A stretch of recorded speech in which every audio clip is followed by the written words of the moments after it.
이 사연은 서울 강남구 어느 고급 주택가에 거주하는 한 기업인의 실화를 바탕으로 각색한 이야기입니다. 아침 8시 500평 규모의 저택에 고요한 정적이 흐르고 있었습니다. 대리석 바닥 위로 스며드는 햇살이 화려한 샹들리에를 통과해 무지개빛 스펙트럼을 만들어냈죠. 이곳은 대한민국 굴지의 건설회사 태성그룹 창업주 이태성 회장의 집이었습니다. 70세의 이태성은 이른 아침부터 서재에 앉아 신문을 읽고 있었어요. 은발이 정갈하게 빗어진 그의 모습은 여전히 카리스마가 넘쳤습니다. 하지만 최근 들어 그는 묘한 변화를 느끼고 있었죠. 아니, 정확히 말하면 주변 사람들의 변화를 예리하게 관찰하고 있었던 겁니다. 회장님 아침 드세요. 문을 조심스럽게 열고 들어온 사람은 가정부 김수진이었습니다. 40살의 그녀는 5년 전부터 이 저택에서 일해왔어요. 단정한 앞치마 차림의 수진이 트레이를 들고 다가오는 모습을 보며 이태성은 미묘한 표정을 지었습니다. 고맙습니다.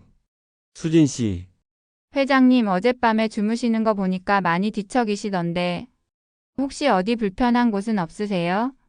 수진의 목소리엔 진심 어린 걱정이 묻어났죠. 하지만 이태성의 날카로운 눈은 그녀의 시선이 자꾸만 책상 위 서류들을 훑는 것을 놓치지 않았습니다. 특히 변호사 명함 옆에 놓인 유언장 초안을 바라보는 그녀의 눈빛이 평소와 달랐어요. 괜찮습니다. 나이 들면 잠이 줄어드는 법이니까요. 이태성은 일부러 무심한 듯 대답했습니다. 그러면서도 머릿속으로는 지난 몇 주 동안의 일들을 되짚어보고 있었죠. 수진의 과도한 친절, 재산 관련 질문들, 그리고 무엇보다 그녀가 자신의 건강 상태에 보이는 이상한 관심.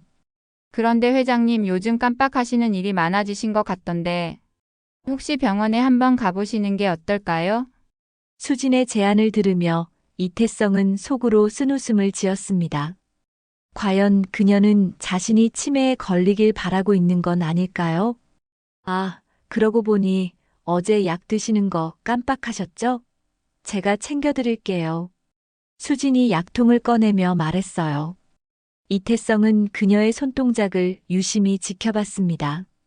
평소보다 약간 떨리는 것 같았죠. 이 약 말고 다른 약은 없나요? 요즘 효과가 별로인 것 같아서. 야, 그럼 제가 약국에 가서 물어볼게요. 더 좋은 약이 있는지. 수진의 반응이 너무 적극적이었어요. 이태성은 확신했습니다. 뭔가 수상하다고 말이죠. 수진 씨, 혹시 제가 만약에 말입니다만, 치매 같은 게 온다면 어떻게 하실 건가요? 갑작스러운 질문에 수진의 얼굴이 잠시 굳어졌습니다. 하지만 곧 걱정스러운 표정으로 바뀌었죠.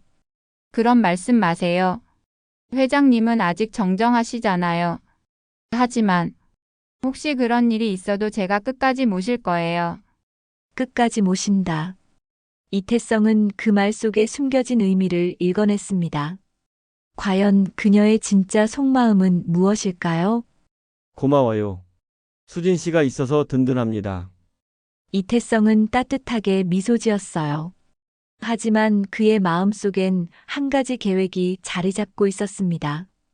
만약 수진이 정말로 자신의 재산을 노리고 있다면 그녀의 본성을 확실히 확인해 볼 필요가 있었죠.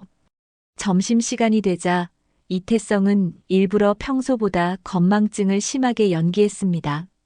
찻잔을 어디에 뒀는지 모르겠다며 헤매고 방금 전 대화 내용을 기억하지 못한다고 했죠.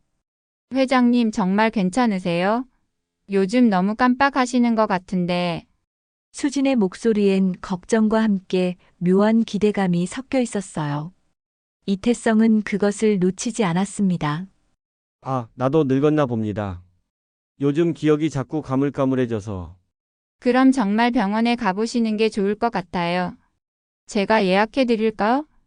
수진의 제안이 너무 빨랐습니다. 마치 이미 계획해둔 것처럼 말이죠. 이태성은 점점 확신이 서기 시작했어요. 저녁 무렵 이태성은 수진이 부엌에서 설거지를 하는 동안 그녀의 가방을 슬쩍 들여다봤습니다. 그 안에서 발견한 것은 의외였어요. 수면제와 함께 자신의 회사 주가 정보가 적힌 메모, 그리고 부동산 관련 광고 전단지들이었죠. 역시 그랬구나. 이태성은 모든 것을 이해했습니다. 수지는 단순한 가정부가 아니었어요.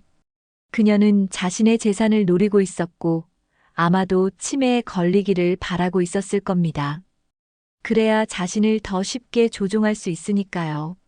하지만 이태성은 그렇게 호락호락한 사람이 아니었습니다. 사업계에서 수십 년을 버텨온 그에게 이런 수법은 새로울 것도 없었죠. 오히려 흥미로웠어요. 수진이 얼마나 교활한지, 그리고 자신의 재산을 얼마나 간절히 원하는지 확인해 보고 싶었습니다. 좋아, 그럼 한번 게임을 해보자. 이태성은 마음속으로 다짐했어요. 내일부터는 본격적인 치매 연기를 시작할 것이었습니다. 수진이 원하는 모습을 보여주면서 동시에 그녀의 본성을 철저히 시험해 보겠다고 말이죠. 밤이 깊어가는 저택에서 이태성은 창밖을 바라보며 계획을 세웠습니다. 70년을 살아온 그의 경험과 지혜를 총동원해서 수진의 가면을 벗겨내겠다고 다짐했죠. 다음 날 아침, 이태성은 평소보다 일찍 일어나 거울 앞에 섰습니다. 오늘부터 시작될 연기를 위해 마음의 준비를 하고 있었죠. 70년 인생에서 이런 연기를 해본 적은 없었지만 사업에서 수많은 협상을 해온 그에게 이 정도는 어려운 일이 아니었어요. 회장님, 아침 식사 준비됐습니다. 수진의 목소리가 들려왔을 때 이태성은 일부러 멍한 표정을 지으며 문을 열었습니다. 수진 씨, 지금 몇 시죠? 8시 반이에요, 회장님. 어제 8시에 깨워달라고 하셨는데. 아, 그랬나요? 기억이 안 나는군요. 이태성은 고개를 갸우뚱하며 말했어요. 수진의 눈빛이 미묘하게 변하는 것을 포착했습니다. 기대감과 걱정이 교차하는 복잡한 감정이었죠. 괜찮으세요? 요즘 정말 자주 깜빡하시는 것 같은데. 그런가요? 아, 맞다. 어제 변호사 선생님이 오신다고 했는데, 언제 오신다고 했더라? 오늘 오전 10시에 오신다고 하셨어요. 수진의 대답은 정확했습니다. 하지만 그녀의 표정에서 뭔가 다른 것을 읽을 수 있었어요. 변호사 방문에 대한 과도한 관심이었죠. 아, 그래요. 그런데 뭐하러 오신다고 했더라? 유 원장 관련해서 상의할 게 있다고 하셨죠. 수진의 목소리가 약간 떨렸습니다. 이태성은 속으로 미소를 지었어요. 역시 그녀의 관심사는 유 원장이었던 겁니다. 오전 10시 김 변호사가 도착했습니다. 이태성과 10년 넘게 일해온 그는 평소 이태성의 예리함을 잘 알고 있었죠. 회장님, 유 원장 수정건으로 왔습니다. 유 원장요? 아, 맞다. 그런 얘기를 했었나요? 이태성이 헷갈리는 듯 말하자 김 변호사는 놀란 표정을 지었어요. 하지만 이태성이 눈짓으로 신호를 보내자 상황을 파악했습니다. 네, 며칠 전에 상의하셨잖아요. 재산 분배에 대해서. 아, 그래요. 그런데 제가 요즘 기억이 가물가물해서 혹시 치매는 아닐까요? 이태성의 연기를 지켜보던 수진이 슬쩍 다가왔습니다. 그녀는 청소를 하는 척하며 대화를 엿듣고 있었죠. 회장님, 그런 말씀 마세요. 단순한 건망증일 거예요. 김 변호사가 달래듯 말했지만 이태성은 계속 불안해하는 연기를 했습니다. 아니에요. 분명히 뭔가 이상해요. 어제도 약 먹는 걸 깜빡했고, 그저께는 열쇠를 어디에 뒀는지 몰라서. 그럼 병원에 가보시는 게 좋겠습니다. 정확한 진단을 받아보세요. 그래야겠어요. 만약 정말 치매라면 유 원장도 서둘러 정리해야 하지 않을까요? 이태성의 말에 수진의 손이 잠시 멈췄습니다. 그녀가 빗자루를 꽉 움켜쥐고 있는 것을 이태성은 놓치지 않았어요. 회장님, 너무 성급하게 생각하지 마세요. 아직 확실하지도 않은 일인데. 김 변호사가 말했지만 이태성은 고개를 저었습니다. 아니에요. 만약을 대비해야죠. 혹시 제가 정신을 못 차리게 되면 누가 저를 돌봐줄까요? 가족분들이 계시잖아요. 조카분도 있고. 민재는 바쁜 사람이에요. 사업도 해야 하고. 차라리 수진 씨가 더 가까이 있잖아요. 수진의 얼굴이 붉어졌습니다. 이태성의 말에서 희망적인 신호를 읽었던 거죠. 회장님, 저는 그런 큰 일을. 아니에요. 수진 씨가 5년 동안 저를 잘 돌봐주셨잖아요. 만약 제가 정말 치매에 걸린다면 수진 씨에게 부탁드리고 싶어요. 이태성의 말에 수진의 눈이 반짝였습니다. 하지만 곧 겸손한 표정으로 바뀌었죠. 제가 그런 큰 책임을 질 수 있을지. 걱정하지 마세요. 당연히 그에 합당한 보답도 해드릴 거예요. 변호사가 떠난 후 이태성은 일부러 물건을 찾지 못하는 연기를 했습니다. 독서용 안경을 찾는다며 이곳저곳을 뒤지는 척했죠. 회장님, 안경 찾으세요? 머리 위에 올려놓으셨어요. 어? 여기 있었네요. 미안해요, 수진 씨. 괜찮아요. 요즘 자주 그러시니까 제가 더 신경 쓸게요. 수진의 친절이 과해지고 있었습니다. 이태성은 그녀의 변화를 주의 깊게 관찰했어요. 점심 후 이태성은 서재에서 혼자 있는 척하며 수진의 행동을 지켜봤습니다. 그녀는 청소를 하다가 슬쩍 책상 위 서류들을 훑어보고 있었죠. 특히 유 원장 관련 자료에 유독 관심을 보였어요. 수진 씨, 혹시 제가 서류를 어디에 뒀는지 보셨나요? 어떤 서류요? 변호사 선생님이 주고 간 서류 말이에요. 분명히 책상 위에 뒀는데. 이태성이 헤매는 척하자 수진이 서둘러 다른 곳으로 옮겨놓은 서류를 가져왔습니다. 여기 있어요. 제가 정리하다가 옮겨놓았어요. 아, 그래요. 고마워요. 그런데 이 서류가 뭐 하는 건지 기억이 안 나네요. 이태성이 서류를 들여다보며 말했어요. 수진이 조심스럽게 다가왔습니다. 유 원장 관련 서류 같은데요. 아까 변호사 선생님이 말씀하셨잖아요. 아, 맞다. 유 원장. 그런데 저는 유 원장에 뭘 쓸까요? 수진의 눈빛이 달라졌습니다. 이것이야말로 그녀가 가장 궁금해하는 부분이었죠. 그건 회장님이 결정하실 일이에요. 하지만 제가 치매에 걸리면 제대로 판단할 수 없잖아요. 미리 생각해 봐야 하는데. 그럼 가족분들에게 물려주시는 게 좋지 않을까요? 수진의 제안은 예상 밖이었습니다. 하지만 이태성은 그녀의 진짜 의도를 파악했어요. 일단 가족을 언급하며 자신의 욕심을 숨기려는 것이었죠. 민지한테요? 그 애는 아직 어리고. 게다가 제가 치매에 걸리면 누가 저를 돌봐줄까요? 제가 있잖아요. 수진의 대답이 너무 빨랐습니다. 이태성은 속으로 웃었어요. 수진 씨가 저를 돌봐주신다면 당연히 그에 대한 보답을 해야죠. 어떤 보답을 원하세요? 그런 건 생각해 본 적 없어요. 그냥 회장님이 건강하셨으면 좋겠어요. 겉으로는 그렇게 말했지만 수진의 눈빛은 전혀 다른 이야기를 하고 있었습니다. 이태성은 이제 확신했어요. 수진은 분명히 자신의 재산을 노리고 있었고 치매 연기는 그녀의 본성을 끌어내는데 효과적이었죠. 저녁 무렵 이태성은 약을 먹으려다가 일부러 헷갈리는 척했습니다. 이 약이 뭐 하는 약이었죠? 혈압약이에요. 매일 드셔야 하는 약이에요. 그래요? 그런데 색깔이 다른 것 같은데. 아, 그건 제가 새로 사온 거예요. 같은 약인데 제약회사가 달라서 색깔이 다른 거예요. 수진의 설명을 들으며 이태성은 의심스러운 눈빛을 보냈습니다. 하지만 곧 고개를 끄덕였죠. 아, 그래요. 역시 제가 기억력이 많이 떨어졌나 봅니다.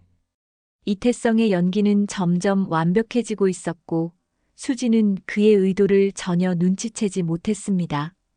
오히려 자신의 계획이 순조롭게 진행되고 있다고 생각하고 있었죠. 밤이 되자 이태성은 수진이 자신의 약을 몰래 바꿔치기 하는 것을 확인했습니다. 이제 더 이상 의심할 여지가 없었어요. 수진은 단순한 가정부가 아니라 자신의 재산을 노리는 위험한 인물이었던 겁니다. 며칠이 지나면서 이태성의 치매 연기는 더욱 정교해졌습니다. 그는 마치 정말로 기억력을 잃어가는 사람처럼 행동했죠. 하지만 실제로는 수진의 모든 행동을 세심하게 관찰하고 있었어요. 회장님, 오늘 아침약 드셨어요? 수진이 평소보다 더 밝은 표정으로 다가왔습니다. 요즘 그녀의 태도는 눈에 띄게 적극적으로 변해 있었어요. 아침약? 아, 깜빡했네요. 요즘 자꾸 잊어버려서. 괜찮아요. 제가 챙겨드릴게요. 수진이 가져온 약을 보며 이태성은 속으로 냉소를 지었습니다. 분명히 원래 약과는 다른 것이었거든요. 며칠 전부터 수진은 조금씩 약을 바꿔치기 하고 있었어요. 수진 씨, 이 약을 먹으면 머리가 더 맑아질까요? 당연하죠. 혈압도 안정시켜주고 뇌혈관에도 좋은 약이에요. 수진의 거짓말은 점점 대담해지고 있었습니다. 이태성은 약을 받아들고는 마시는 척하다가 슬쩍 화분에 버렸어요. 그런데 수진 씨, 혹시 제가 정말 치매에 걸린다면 어떻게 될까요? 그런 일은 없을 거예요. 하지만 만약 그런 일이 생긴다면 제가 끝까지 모실 거예요. 수진의 목소리에는 확신이 차 있었습니다. 마치 이미 모든 것을 계획해둔 것처럼 말이죠. 고마워요. 그런데 민재가 반대하면 어떡하죠? 조카니까 법적으로 보호자가 될 수도 있잖아요. 걱정하지 마세요. 회장님이 저를 원한다면 아무도 반대할 수 없어요. 수진의 대답에서 이태성은 묘한 자신감을 느꼈습니다. 그녀는 분명히 뭔가를 준비하고 있었어요. 오후에 이태성은 일부러 유언장 얘기를 꺼냈습니다. 수진 씨, 제가 유언장을 다시 써야 할 것 같아요. 왜요? 이미 작성해 두신 거 아니에요? 그건 예전 거고. 상황이 바뀌었잖아요. 제가 치매에 걸릴 수도 있고, 누군가는 저를 돌봐줘야 하니까요. 수진의 눈이 반짝였습니다. 드디어 기다렸던 순간이 온 것이었죠. 그럼 어떻게 바꾸실 생각이에요? 저를 돌봐줄 사람에게는 당연히 보답을 해야죠. 그런데 얼마나 해줘야 할까요? 그건 회장님이 정하실 일이에요. 수진은 겸손한 척했지만 그녀의 손은 미묘하게 떨리고 있었어요. 긴장과 기대감이 뒤섞인 반응이었죠. 아무래도 재산의 상당 부분을 줘야 할 것 같은데, 반 정도면 충분할까요? 반이요? 수진의 목소리가 살짝 높아졌습니다. 예상보다 큰 금액에 놀란 것이었죠. 네, 저를 평생 돌봐준다면 그 정도는 당연하죠. 어차피 민재는 자기 사업도 있고. 회장님, 그런 큰 결정을 성급하게 내리시면 안 돼요. 수진은 말로는 만류했지만 그녀의 표정은 전혀 다른 감정을 드러내고 있었어요. 기쁨을 감추려고 애쓰는 모습이 역력했습니다. 저녁 때가 되자 이태성은 더욱 과감한 연기를 시작했습니다. 수진 씨, 제가 오늘 변호사한테 전화했어요. 네? 무슨 일로요? 유언장 수정하려고요. 내일 오신대요. 수진의 얼굴이 순간 굳어졌다가 이내 밝아졌습니다. 정말 그렇게 하실 거예요? 네, 이제 확실히 정해야 할 것 같아요. 수진 씨가 저를 돌봐주신다면 재산도 나눠드려야죠. 회장님, 정말 감사해요. 수진의 목소리가 떨렸습니다. 하지만 그 떨림은 감동이 아니라 흥분에서 나온 것이었어요. 그런데 한 가지 조건이 있어요. 조건이요? 네, 제가 완전히 정신을 잃기 전까지는 수진 씨가 모든 것을 대신 결정해 주셔야 해요. 은행 업무부터 각종 계약까지. 이태성의 제안에 수진의 눈빛이 더욱 빛났습니다. 이것은 그녀가 바라던 바로 그것이었죠. 그런 큰 일을 제가 할 수 있을까요? 당연히 할 수 있어요. 수진 씨는 똑똑하고 믿을 만한 분이니까요. 이태성의 칭찬에 수진은 얼굴이 상기되었습니다. 하지만 그녀는 아직 조심스러운 태도를 유지하고 있었어요. 하지만 조카분이 반대하시면 어떡해요? 민재는 상관없어요. 제가 직접 결정하는 일이니까요. 게다가 수진 씨가 저를 돌봐주시는 거잖아요. 그럼 정말 그렇게 해주실 거예요? 수진의 목소리에서 간절함이 묻어났습니다. 이제 그녀의 가면이 조금씩 벗겨지기 시작했어요. 밤이 되자 이태성은 수진이 자신의 방에서 전화하는 소리를 들었습니다. 문틈으로 살짝 엿들어 보니 상당히 흥미로운 대화가 오가고 있었어요. 네, 맞아요. 드디어 유언장을 바꾸기로 했어요. 내 재산의 반을 준다고 했어요. 이제 거의 다 된 것 같아요. 수진은 누군가와 자신의 성공을 공유하고 있었습니다. 이태성은 더욱 확신했어요. 수진의 배후에는 다른 누군가가 있었던 거죠. 조금만 더 기다리면 돼요. 치매도 점점 심해지고 있고 약 효과도 나타나기 시작했어요. 약 효과? 이태성은 수진의 말에 소름이 돋았습니다. 그녀가 자신에게 먹인 약은 단순한 수면제가 아니었던 것 같았어요. 네, 조금씩 헛소리도 하기 시작했어요. 완전히 정신을 잃는 건 시간 문제예요. 수진의 차가운 목소리를 들으며 이태성은 분노를 느꼈습니다. 하지만 동시에 자신의 연기가 성공적이라는 사실에 만족했어요. 다음 날 아침 수진은 평소보다 더욱 친절했습니다. 마치 이미 이 집의 주인이 된 것처럼 행동했죠. 회장님, 오늘 변호사 선생님 오시는 거 기억하세요? 변호사요? 아, 맞다. 뭐 하러 오신다고 했더라? 이태성의 연기에 수진은 만족스러운 표정을 지었습니다. 유언장 수정하려고 오신다고 하셨잖아요. 저한테 재산 나눠주신다고. 아, 그래요. 수진 씨한테. 그런데 얼마나 드린다고 했더라? 반이요? 재산의 반을 주신다고 하셨어요. 수진의 목소리에는 확신이 차 있었습니다. 이제 그녀는 더 이상 숨기려 하지 않았어요. 반. 많이 드리는 건가요? 아니에요. 제가 회장님을 평생 모실 건데 그 정도는 당연하죠. 수진의 대답에서 이태성은 그녀의 본성을 완전히 확인할 수 있었습니다. 이제는 겸손한 척도 하지 않았어요. 마치 이미 자신의 것이 된 양 당당하게 말하고 있었죠. 이태성은 속으로 미소를 지었습니다. 수진의 탐욕이 이제 완전히 드러났으니 다음 단계로 넘어갈 때가 된 것 같았어요.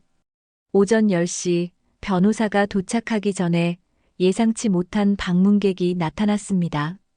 이태성의 조카 민재였어요. 30살의 민재는 IT 회사를 운영하는 젊은 사업가로 평소 삼촌을 매우 존경하고 있었죠. 삼촌, 안녕하세요. 민재가 밝은 표정으로 인사했지만 이태성은 일부러 어리둥절한 표를 지었습니다. 누구시죠? 삼촌, 저예요. 민재요. 민재? 아, 맞다. 우리 민재구나. 언제 왔니? 이태성의 연기를 본 민재의 얼굴이 굳어졌습니다. 평소 예리하고 총명했던 삼촌의 모습과는 너무 달랐거든요. 삼촌, 괜찮으세요? 뭔가 이상한데. 이상하다니, 뭐가 이상해? 나는 멀쩡한데. 이태성이 약간 화를 내는 척하자 수진이 재빨리 나섰습니다.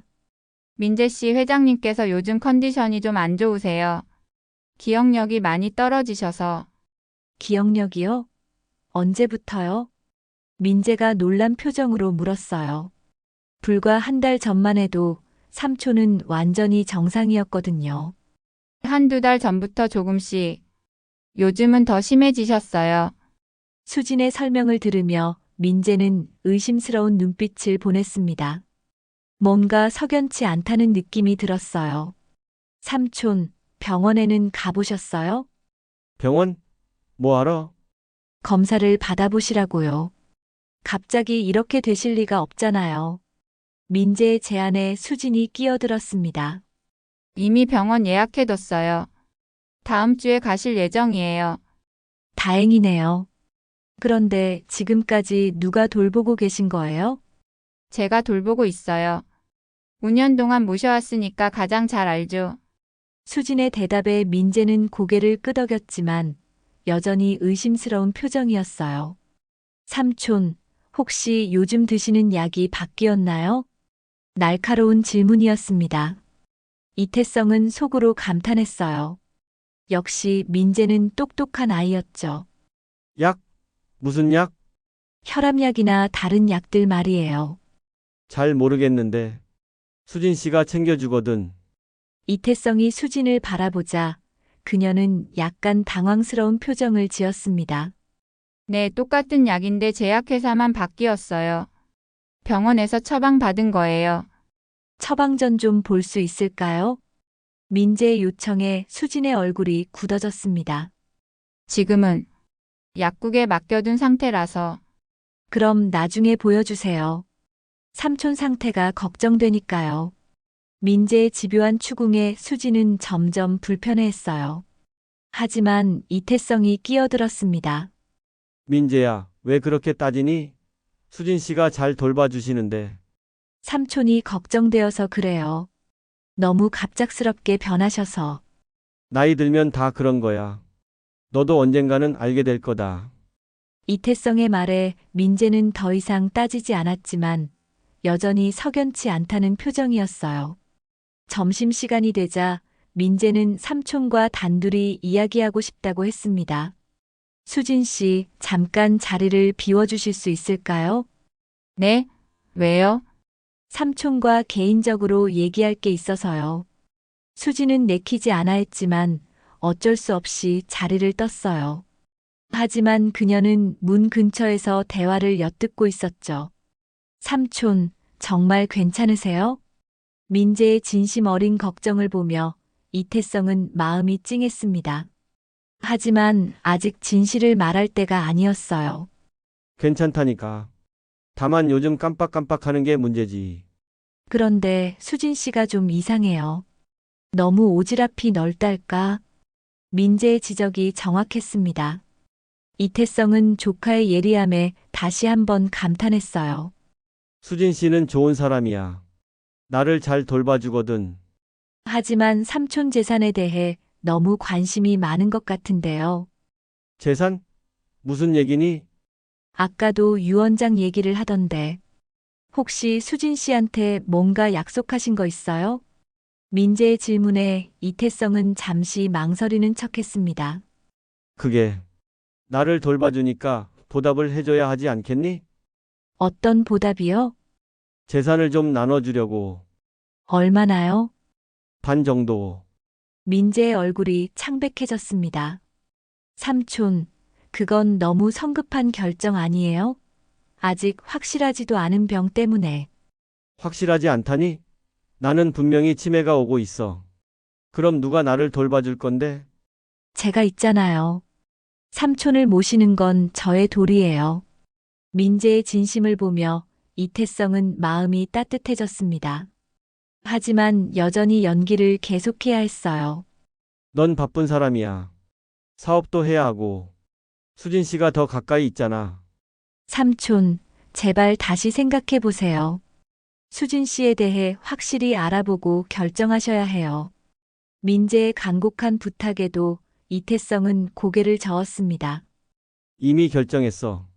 오늘 변호사 선생님도 오시고. 그럼 저도 참석하겠습니다. 안 돼. 이태성의 단호한 거절에 민재는 당황했어요. 왜요? 개인적인 일이니까. 내가 끼어들 일이 아니야. 하지만 가족으로서 됐다. 내 결정이니까 간섭하지 마. 이태성이 화를 내는 척하자 민재는 더 이상 말하지 못했습니다. 하지만 그의 표정에서 깊은 걱정이 읽혔어요. 수진이 다시 들어왔을 때 방 안의 분위기는 차가웠습니다. 무슨 일 있으셨어요? 별일 없어요. 민재가 괜한 걱정을 해서. 수진은 민재를 경계하는 눈빛으로 바라봤어요. 민재 역시 그녀를 신뢰하지 않는다는 것을 알 수 있었죠. 민재 씨 회장님이 힘들어 하시니까 너무 스트레스 주지 마세요. 저는 삼촌이 걱정되어서 그런 거예요. 걱정은 저도 마찬가지예요. 제가 더 가까이서 돌보고 있으니까 상황을 더 잘 알죠. 수진의 말에 민재는 할 말을 잃었습니다. 하지만 그의 눈빛은 여전히 의심으로 가득했어요. 오후 2시쯤 민재는 어쩔 수 없이 저택을 떠났습니다. 떠나면서도 계속 뒤를 돌아보며 걱정스러운 표정을 지었죠. 민재가 떠난 후 수진의 태도는 확연히 달라졌습니다. 휴, 드디어 갔네요. 너무 간섭이 심해요. 회장님 일에 자꾸 끼어들려고 하고. 수진의 불만 섞인 목소리를 들으며 이태성은 그녀의 본성을 더욱 확실히 알 수 있었어요. 민재를 경쟁자로 여기고 있었던 거죠. 그래도 내 조카인데. 물론이죠. 하지만 지금은 회장님 건강이 우선이잖아요. 스트레스 받으시면 안 되는데. 수진의 말에는 교묘한 조작이 숨어 있었습니다. 민재와의 만남 자체를 차단하려는 의도였어요. 그런가요? 네, 앞으로는 제가 방문객들을 미리 걸러드릴게요. 회장님이 편하게 지내실 수 있도록. 수진의 제안을 들으며 이태성은 소름이 돋았습니다. 그녀는 자신을 완전히 고립시키려 하고 있었어요. 외부와의 연결고리를 모두 차단한 다음 자신만의 영향력 아래 두려는 것이었죠. 하지만 이태성은 아무것도 모르는 척 고개를 끄덕였습니다. 그래요. 수진 씨가 알아서 해주세요. 수진의 얼굴에 만족스러운 미소가 떠올랐습니다. 이제 모든 것이 자신의 계획대로 흘러가고 있다고 생각했겠죠. 하지만 그녀는 이태성이 모든 것을 꿰뚫어 보고 있다는 사실을 전혀 모르고 있었어요. 오후 3시 김 변호사가 약속대로 도착했습니다. 이태성은 평소보다 더욱 혼란스러운 모습을 연기하며 변호사를 맞았어요. 누구시죠? 회장님, 김 변호사입니다. 유언장 건으로 오늘 오기로 하셨잖아요. 아, 맞다. 유원장. 그런데 뭘 어떻게 하려고 했더라? 이태성의 연기를 본 김 변호사는 놀란 표정을 감추지 못했습니다. 며칠 사이에 상태가 이렇게 급격히 나빠질 수 있을까 싶었거든요. 회장님, 수진 씨에게 재산을 일부 증여하는 내용으로 유언장을 수정하신다고 하셨는데요. 아, 그래요. 수진 씨한테. 그런데 얼마나 드린다고 했더라? 수진이 재빨리 대답했습니다. 재산의 절반이라고 하셨어요, 회장님. 절반이요? 김 변호사가 놀라며 되물었어요. 이는 상당히 큰 금액이었거든요. 네, 제가 회장님을 평생 돌볼 테니까 그 정도는 받아야 한다고 하셨어요. 수진의 당당한 태도에 김 변호사는 의구심을 품었습니다. 회장님, 정말 그렇게 결정하신 건가요? 그런 것 같은데. 잘 기억이 안 나네요. 수진 씨 말이 맞나요? 네, 맞아요. 며칠 전에 직접 말씀하셨어요. 수진이 확신에 찬 목소리로 말하자 김 변호사는 더욱 당황했어요. 회장님, 이런 중요한 결정은 신중하게 하셔야 합니다. 가족분들과도 상의해 보시고. 가족이요? 민재 말인가요? 그 애는 바쁜 사람이에요. 게다가 저를 돌봐줄 수도 없고. 이태성의 말에 수진이 거들었습니다. 맞아요. 민재 씨는 사업 때문에 바쁘시잖아요. 회장님 돌보는 건 제가 해야죠. 하지만 재산의 절반이라는 건 너무 큰 금액 아닌가요? 김 변호사의 우려에 수진이 조금 불쾌한 표정을 지었어요.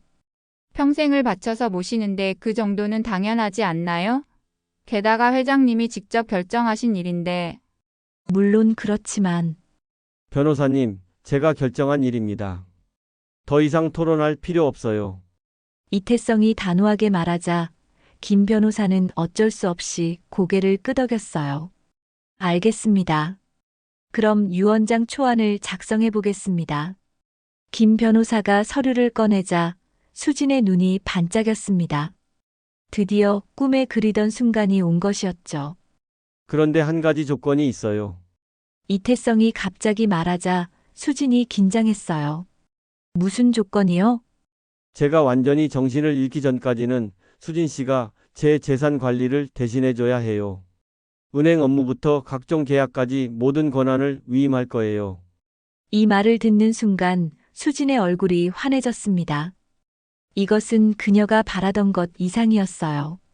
정말 그렇게 해주실 거예요? 네, 어차피 제가 제대로 판단할 수 없는 상황이 올 텐데 미리 준비해 두는 게 좋겠어요. 김 변호사는 이 대화를 들으며 점점 불안해졌습니다. 회장님, 그런 포괄적인 권한 위임은 위험할 수 있습니다. 단계적으로 진행하시는 게 아니에요. 한 번에 정리하고 싶어요. 나중에 제가 정신 없어지면 더 복잡해질 테니까요. 이태성의 고집에 김 변호사는 더 이상 반대할 수 없었어요. 그럼 위임장도 함께 작성하겠습니다. 서류 작성이 시작되자 수지는 옆에서 조바심을 내며 지켜봤어요. 마치 하루라도 빨리 권한을 넘겨받고 싶어 하는 것 같았죠. 수진 씨, 혹시 재산 관리해 본 경험 있으세요? 김 변호사의 질문에 수진이 당황했어요. 직접 해본 적은 없지만 회장님 옆에서 지켜보면서 배웠어요. 은행 업무나 투자 관련 일들은 상당히 복잡한데 걱정하지 마세요. 수진 씨는 똑똑한 분이에요. 이태성이 수진을 두둔하자 그녀는 고마운 표정을 지었어요. 1시간 후 초안이 완성되었습니다. 이태성은 서류를 훑어보며 고개를 끄덕였어요. 좋네요. 이대로 진행하죠. 회장님, 서명하시기 전에 한 번 더 생각해 보세요. 이런 중요한 결정은 됐어요. 이미 충분히 생각했습니다. 이태성이 펜을 들자 수진의 심장이 빠르게 뛰기 시작했어요. 드디어 꿈이 현실이 되는 순간이었죠. 하지만 이태성은 갑자기 손을 멈췄습니다. 잠깐, 이게 뭐라고 써 있는 거죠? 유언장이에요, 회장님. 방금 전에 작성한. 유언장? 나는 아직 죽지 않았는데 왜 유언장을 써요? 이태성의 갑작스러운 혼란에 수진이 당황했어요. 회장님, 미리 준비해 두시는 거라고 하셨잖아요. 언제 그런 말을 했나요? 나는 그런 말 한 적 없는데. 김 변호사와 수진이 당황하는 사이 이태성은 계속 혼란스러워했어요. 이상하네요. 내가 왜 이런 걸 써야 하죠? 회장님, 아까 직접 말씀하셨어요. 수진 씨한테 재산을 나눠주신다고. 수진 씨가 누구죠? 이태성이 수진을 쳐다보며 말하자 그녀의 얼굴이 창백해졌어요. 저예요, 회장님. 수진이에요. 아, 수진 씨. 그런데 왜 제 재산을 드려야 하나요? 수진은 절망적인 표정을 지었습니다. 이제 와서 이런 일이 벌어질 줄은 몰랐거든요. 회장님이 치매 때문에 누군가 돌봐줘야 한다고 하셨잖아요. 치매요? 나는 멀쩡한데 무슨 치매예요? 이태성의 연기는 완벽했습니다. 방금 전까지의 대화를 완전히 잊어버린 것처럼 행동했죠. 김 변호사는 이 상황을 보며 깊은 우려를 표했어요. 회장님 상태가 정말 심각한 것 같습니다. 이런 상황에서는 법적 행위를 진행하기 어려울 것 같은데요. 수진이 다급하게 말했습니다. 아니에요. 조금 전까지만 해도 정상이셨어요. 잠깐 헷갈리시는 것뿐이에요. 하지만 김 변호사는 고개를 저었어요. 죄송하지만 오늘은 여기서 마무리하겠습니다. 회장님 상태가 안정되면 다시 연락드리죠. 김 변호사가 서류를 정리하며 일어서자 수진은 절망적인 표정을 지었어요. 변호사님 잠깐만요. 다시 설명드릴게요. 죄송합니다. 오늘은 진행하기 어렵겠습니다. 김 변호사가 떠난 후 수진은 이태성을 바라보며 간절한 표정을 지었어요. 회장님 기억나세요? 방금 전에 저한테 재산을 나눠주신다고 하셨잖아요. 그런가요? 잘 기억이 안 나는데. 이태성의 답변에 수진은 좌절감을 감추지 못했어요. 하지만 그녀는 포기하지 않았습니다. 내일 다시 변호사님께 연락드릴게요. 회장님이 좀 더 안정되시면. 그래요. 수진 씨가 알아서 하세요. 이태성은 무심한 듯 대답했지만 속으로는 만족스러운 미소를 지었어요. 수진의 조급함과 절망감이 그녀의 본성을 더욱 선명하게 드러내고 있었거든요. 저녁이 되자 수진은 평소보다 더욱 적극적으로 이태성을 돌봤습니다.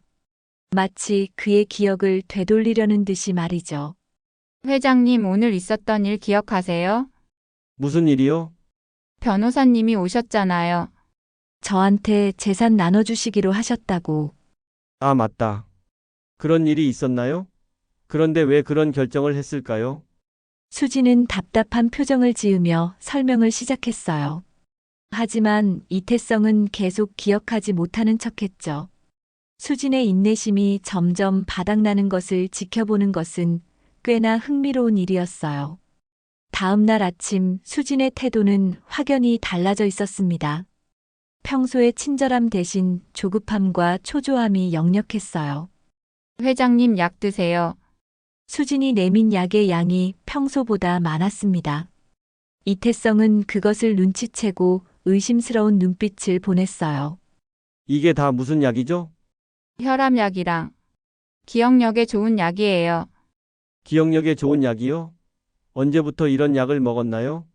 며칠 전부터요. 회장님이 자꾸 깜빡하셔서. 수진의 설명은 거짓이었습니다. 실제로는 이태성의 의식을 흐리게 만드는 약물들이었거든요. 그런데 이 약을 먹으면 정말 기억력이 좋아질까요? 오히려 더 나빠지는 것 같은데. 이태성의 지적에 수진이 당황했어요. 그럴 리가요. 의사가 처방해준 약인데 그럼 처방전을 보여주세요. 지금은 약국에 있어서. 수진의 거짓말이 점점 들통나고 있었습니다. 이태성은 확신했어요. 그녀가 주는 약은 절대 먹어서는 안 되는 것들이었죠. 알겠어요. 그럼 나중에 보여주세요. 이태성은 약을 받아들고는 마시는 척하다가 수진이 돌아선 틈에 화분에 버렸어요. 점심시간 무렵 수진은 다시 유 원장 얘기를 꺼냈습니다. 회장님, 어제 변호사님이 오셨던 거 기억하세요? 변호사요? 아, 맞다. 무슨 일로 오셨더라? 유 원장 때문에요. 제게 재산을 나눠주시기로 하셨잖아요. 수진의 목소리에 간절함이 묻어났어요. 하지만 이태성은 계속 기억하지 못하는 척했죠. 그런 일이 있었나요? 잘 기억이 안 나는데. 분명히 있었어요. 재산의 절반을 저에게 주신다고 하셨어요. 수진의 목소리가 높아졌습니다. 평소의 차분함은 온데간데 없었어요. 절반이요?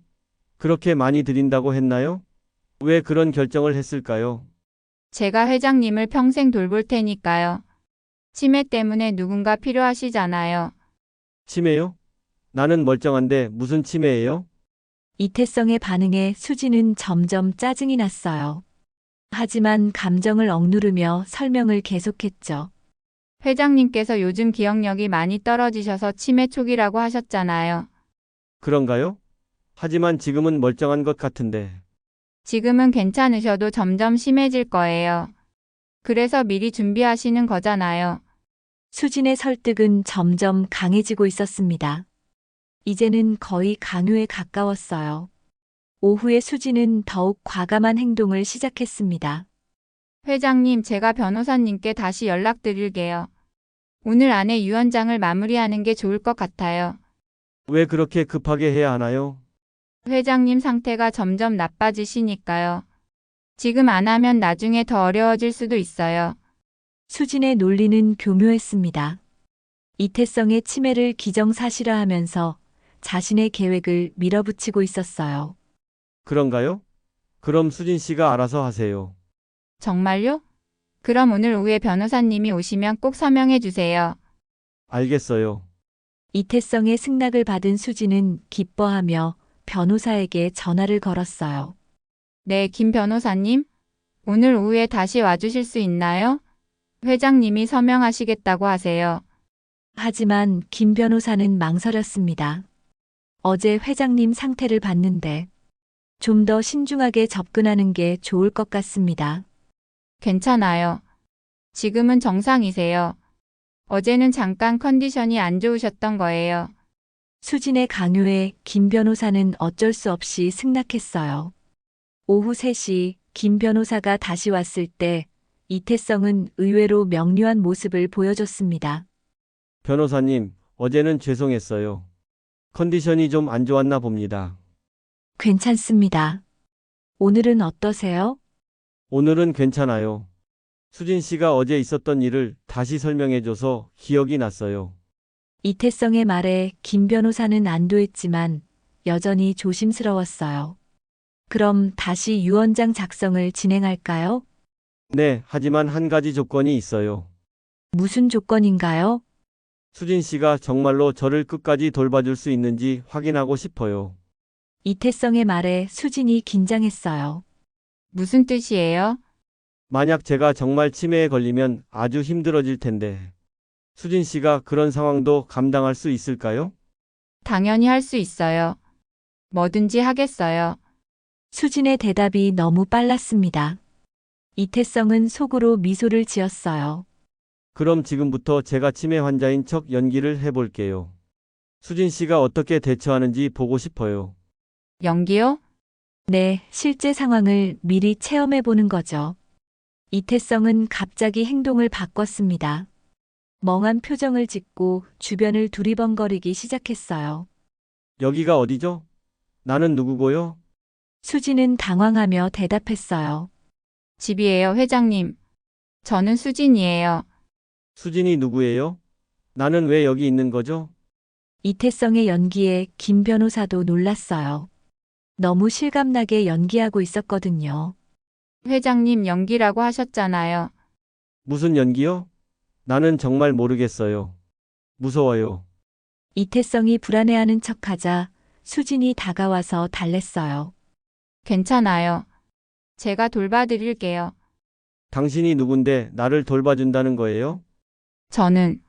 저는 회장님을 사랑하는 사람이에요. 수진의 갑작스러운 고백에 방안이 조용해졌습니다. 김 변호사는 어리둥절한 표정을 지었고 이태성은 속으로 경악했어요. 사랑한다고요? 네, 그래서 평생 모시겠다는 거예요. 결혼도 할 수 있어요. 수진의 말에 이태성은 진짜로 당황했습니다. 그녀의 욕심이 이 정도일 줄은 몰랐거든요. 결혼이요? 네, 그럼 법적으로도 더 확실해지잖아요. 재산도 자연스럽게 제 것이 되고.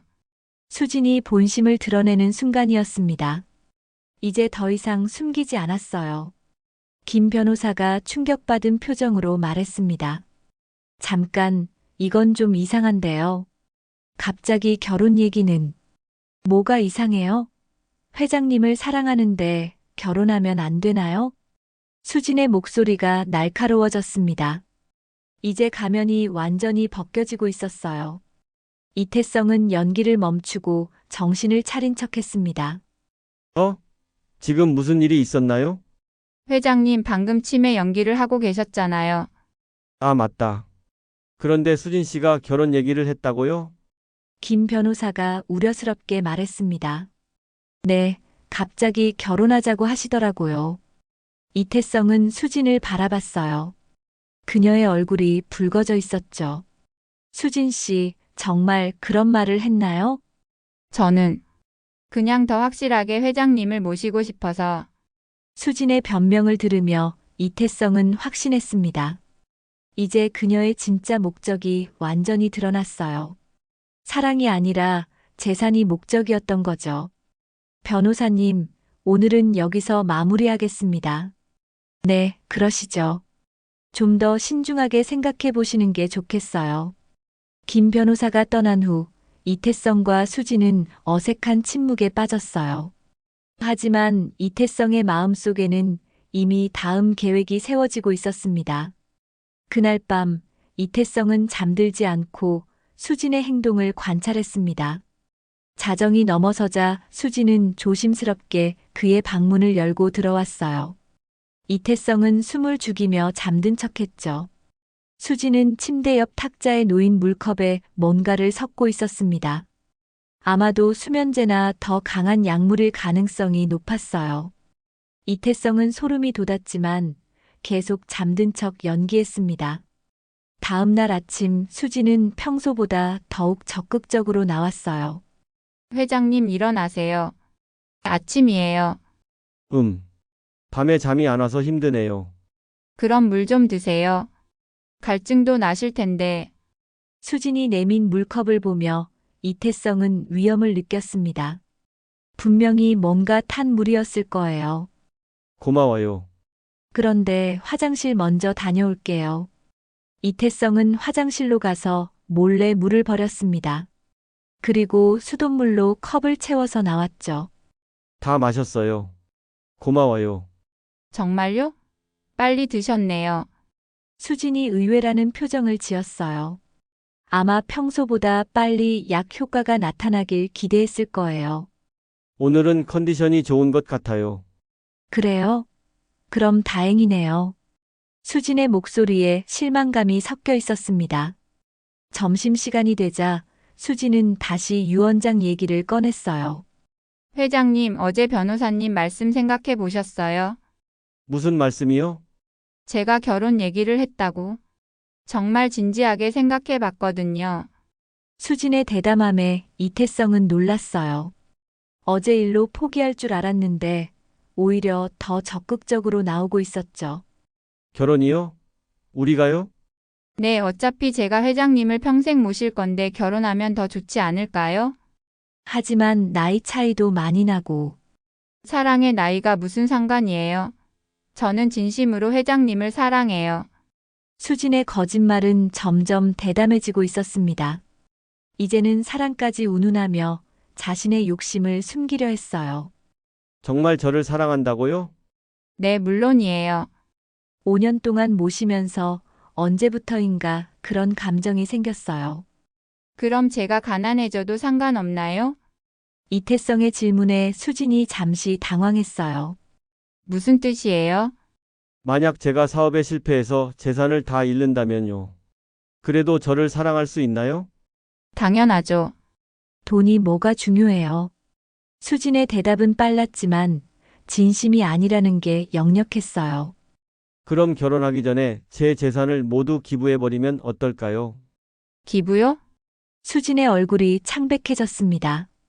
네, 어차피 나이도 많고 자식도 없으니까 사회에 환원하는 게 좋을 것 같아요. 그건 너무 성급한 결정 아닌가요? 왜요? 수진 씨가 저를 사랑한다면 돈은 상관없잖아요. 이태성의 논리에 수진은 할 말을 잃었어요. 이태성의 논리에 수진은 할 말을 잃었어요. 자신의 진짜 목적이 들통날까봐 두려웠거든요. 물론 상관없지만 너무 갑작스러워서. 그럼 생각해보고 내일 답을 주세요. 이태성의 제안에 수진은 어쩔 수 없이 고개를 끄덕였어요. 오후에 이태성은 일부러 민재에게 전화를 걸었습니다. 민재야, 삼촌이야. 삼촌? 어떻게 직접 전화를 주셨어요? 갑자기 내가 보고 싶어서. 혹시 무슨 일 있으세요? 목소리가 이상한데. 민재의 예리함은 여전했어요. 이태성은 속으로 기특해했죠. 사실 수진 씨가 나한테 결혼하자고 했어. 뭐라고요? 민재의 목소리가 높아졌습니다. 갑자기 사랑한다고 하면서 결혼하자고 하더라고. 삼촌, 그건 절대 안 돼요. 뭔가 이상해요. 나도 그렇게 생각해. 그런데 어떻게 해야 할지 모르겠어. 제가 지금 가겠어요. 혼자 계시면 안 됩니다. 민재의 걱정 어린 목소리를 들으며 이태성은 따뜻함을 느꼈어요. 1시간 후 민재가 급하게 도착했습니다. 그는 수진을 보자마자 경계심을 드러냈어요. 삼촌은 어디 계세요? 서재에 계세요. 그런데 갑자기 왜? 삼촌께 할 말이 있어서요. 민재가 서재로 향하자 수진이 따라왔어요. 하지만 민재는 그녀를 막았죠. 개인적인 대화니까 잠시 자리를 비켜주세요. 하지만 회장님 상태가. 괜찮아요. 제가 있으니까요. 민재의 단호한 태도에 수진은 어쩔 수 없이 물러났어요. 삼촌, 정말 수진 씨가 결혼하자고 했어요? 응, 갑자기 사랑한다고 하더라고. 그건 말이 안 되죠. 분명히 다른 목적이 있을 거예요. 민재의 추측이 정확했습니다. 나도 그렇게 생각해. 그런데 어떻게 확인할까? 제가 조사해 볼게요. 수진 씨에 대해서 알아봐야겠어요. 고마워. 하지만 조심해. 수진 씨가 눈치채면 안 돼. 걱정하지 마세요. 은밀하게 할게요. 민재와의 대화를 마친 후 이태성은 더욱 확신을 갖게 되었어요. 이제 수진의 정체를 완전히 밝혀낼 때가 왔습니다. 저녁 무렵 수진은 다시 한번 결혼 얘기를 꺼냈어요. 회장님, 오늘 하루 생각해 보니까 정말 결혼하고 싶어요. 그래요? 그럼 제 제안은 어떻게 생각해요? 무슨 제안이요? 재산을 모두 기부하겠다는 얘기요. 수진의 얼굴이 굳어졌어요. 그건 결혼 후에 다시 생각해 보면 안 될까요? 안 돼요. 결혼 전에 정리하고 싶어요. 이태성의 고집에 수진은 점점 초조해졌어요. 하지만 그렇게 되면 뭐가 문제인가요? 수진 씨가 저를 진짜 사랑한다면 돈은 상관없잖아요. 수진은 더 이상 변명할 수 없었어요. 결국 본성을 드러낼 수밖에 없었죠. 회장님, 솔직히 말씀드릴게요.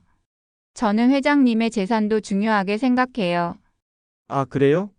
네, 사랑도 하지만 현실적인 것도 고려해야 하잖아요. 수진의 고백을 들으며 이태성은 마침내 그녀의 진심을 확인할 수 있었어요. 그럼 만약 제가 가난해지면 저를 사랑하지 않겠다는 거네요? 그런 뜻은 아니에요. 하지만 됐어요. 이제 알겠습니다. 이태성의 차가운 목소리에 수진은 불안해했어요. 회장님, 오해하지 마세요. 저는 정말 수진 씨, 내일까지 짐을 싸세요. 네, 더 이상 이 집에서 일할 필요 없습니다. 이태성의 선언에 수진은 당황했어요. 왜 갑자기 이런 말씀을? 이유는 충분히 아시잖아요. 수진은 절망적인 표정을 지었습니다. 모든 계획이 물거품이 되는 순간이었어요. 하지만 그녀는 아직 포기하지 않았습니다. 회장님, 다시 한번 기회를 주세요. 제가 정말 잘할게요. 하지만 이태성의 결심은 이미 굳어져 있었어요. 수진의 본성을 완전히 확인한 이상 더 이상 기다릴 이유가 없었죠. 다음 날 아침 수진은 평소와 전혀 다른 모습으로 이태성 앞에 나타났습니다. 더 이상 친절한 가정부의 가면을 쓸 필요가 없다고 생각했는지 그녀의 진짜 얼굴이 드러나고 있었어요. 회장님, 정말 저를 내보내실 거예요? 네, 이미 결정한 일입니다. 그럼 지금까지 제가 해드린 일들은 어떻게 되는 거예요? 수진의 목소리에서 위협적인 뉘앙스가 느껴졌습니다. 이태성은 그녀가 마지막 수단을 쓰려 한다는 것을 직감했어요. 당연히 임금은 지불해 드리겠습니다. 임금요? 고작 그것뿐이에요? 그럼 뭘 더 원하시나요? 회장님께서 약속하신 것들이 있잖아요. 유언장도 그렇고. 수진은 아직도 포기하지 않고 있었어요. 이태성은 그녀의 집요함에 감탄하면서도 경계심을 늦추지 않았습니다. 그런 약속은 한 적이 없습니다. 거짓말하지 마세요. 분명히 재산의 절반을 주신다고 했어요. 수진의 목소리가 높아지면서 본성이 완전히 드러났어요. 이제 더 이상 숨길 것도 없었죠. 증거가 있나요? 증거요? 네, 제가 그런 약속을 했다는 증거 말입니다. 이태성의 질문에 수진은 말문이 막혔어요. 실제로는 아무런 서면 약속도 없었거든요. 회장님이 직접 말씀하셨잖아요. 제가 치매라면서요? 치매 환자의 말을 믿으시는 건가요? 이태성의 논리에 수진은 할 말을 잃었습니다. 자신이 그동안 주장해온 것들이 모순되고 있었어요. 그럼 지금까지는 뭐였어요?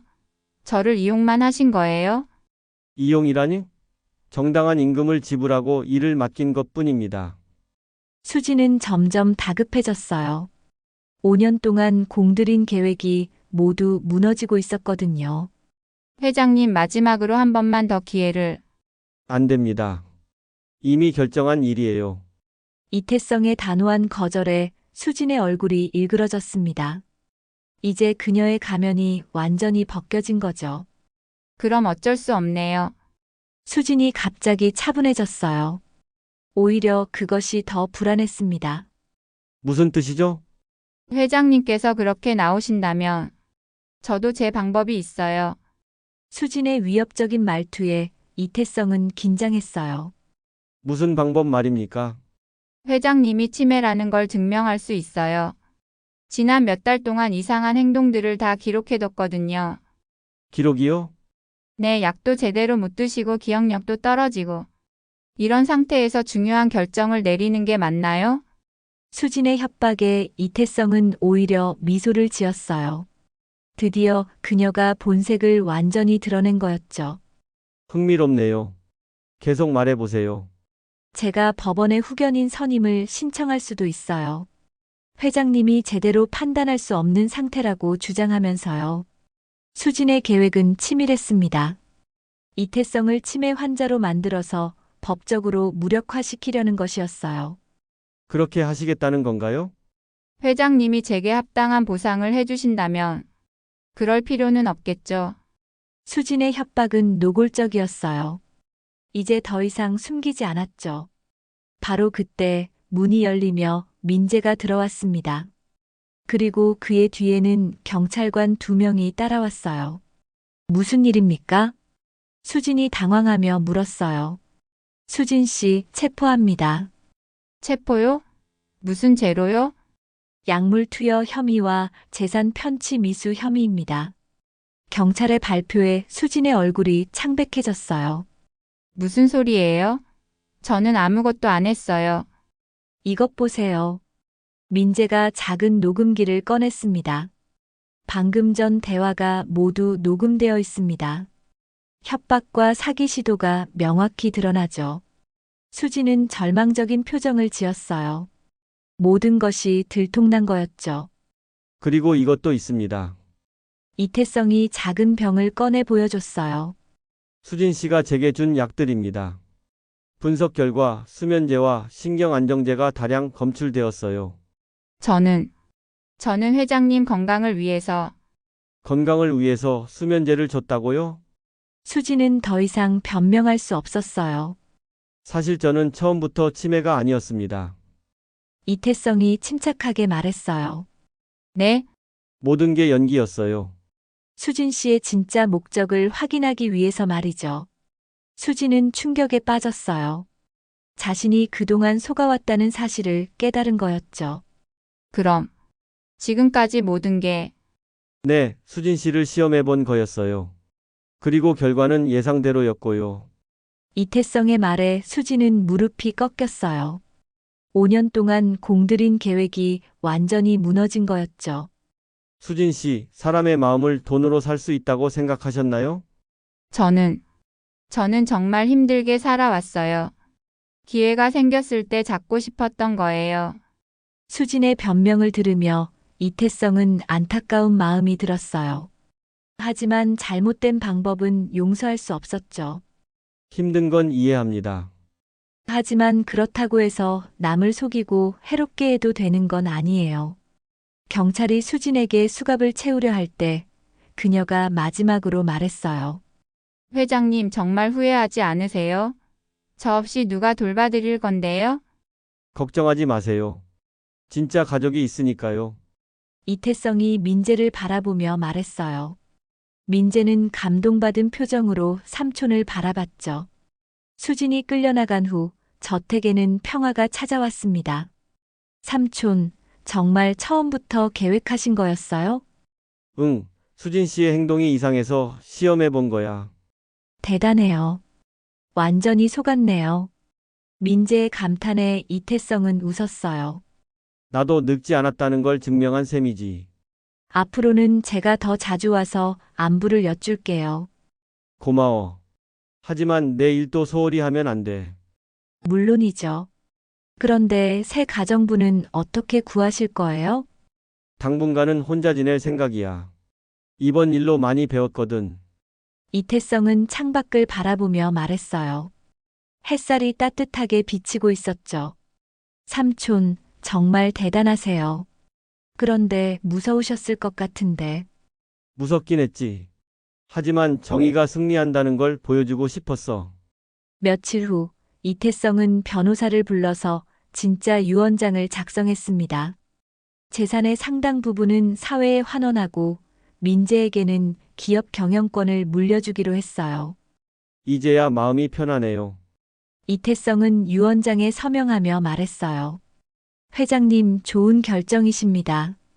김 변호사도 만족스러운 표정을 지었어요. 그날 저녁, 이태성은 혼자 저택의 정원을 거닐었습니다. 별이 쏟아지는 밤하늘을 바라보며 지난 일들을 되돌아봤어요. 수진의 탐욕 때문에 힘든 시간을 보냈지만 결국 진실이 승리했죠. 그리고 민재라는 진짜 가족의 소중함도 다시 한번 깨달을 수 있었어요. 사람의 마음은 돈으로 살 수 없다.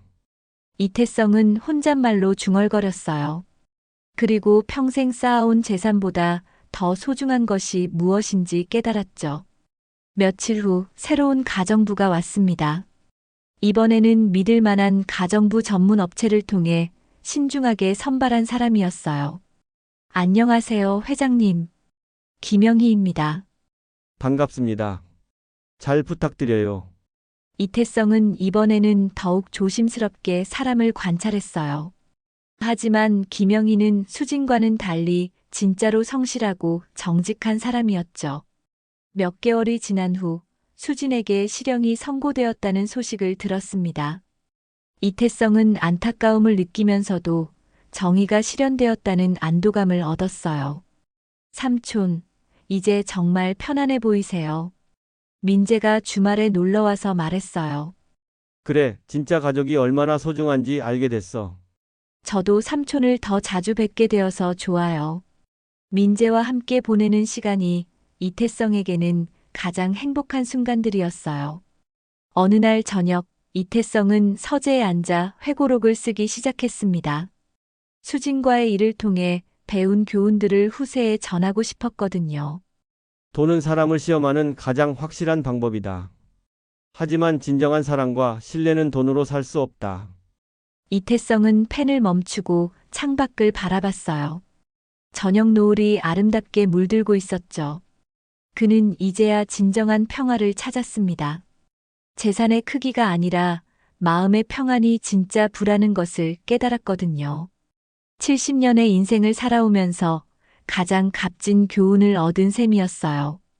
그리고 그 교훈을 통해 더욱 지혜로운 노년을 맞이할 수 있게 되었죠. 저택에는 이제 진정한 평화가 자리 잡았고 이태성은 남은 인생을 의미 있게 살아갈 준비가 되어 있었습니다.